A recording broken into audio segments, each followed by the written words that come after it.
मराठीत एक प्रसिद्ध वाक्य आहे, जात जात नाही. आपण बऱ्याच वेळा हे वाक्य ऐकतो, वाचतो, जात जात नाही. पण खरंच भारतीय समाजाला जात घालवायची आहे का? प्रश्नचिन्ह. हा प्रश्न जर तुम्ही स्वतःच्या मनाला विचाराल तर त्याचं इमानदारीनं ठणठणीत खणखणीत उत्तर नाही असं आहे. कारण भारतीय समाज हा जात आणि धर्म सोडून राहूच शकत नाही हे सत्य बुद्धिवंतांनी नाकारताच कामा नये. जात ही प्रत्येक माणसाला हवीच आहे. तुम्ही भारतीय माणसाच्या आयुष्यातून त्याची जात आणि धर्म काढूच शकत नाही.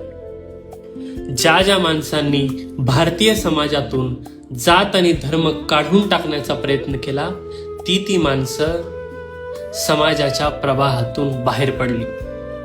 नदीच्या पुरात लाकडाचे ओंडके वाहून जातात. पूर ओसरला की नदीच्या पात्रात चिखलात कुठंतरी सडत पडून राहतात. अशी त्या माणसांची गत झाली हे सत्य तुम्ही आम्ही नाकारू शकत नाही. भारतातील माणसाला जात आणि धर्म सोड असं म्हणणं हे निव्वळ मूर्खपणाचं काम आहे. तुम्ही भारतातील टेक्नॉलॉजी काढून टाका, अलीकडचे विज्ञानाचे काही शोध काढून टाका. भारतीय माणूस 50 काय 500 वर्ष मागे जायला तयार आहे, पण स्वतःची जात आणि धर्म घेऊनच.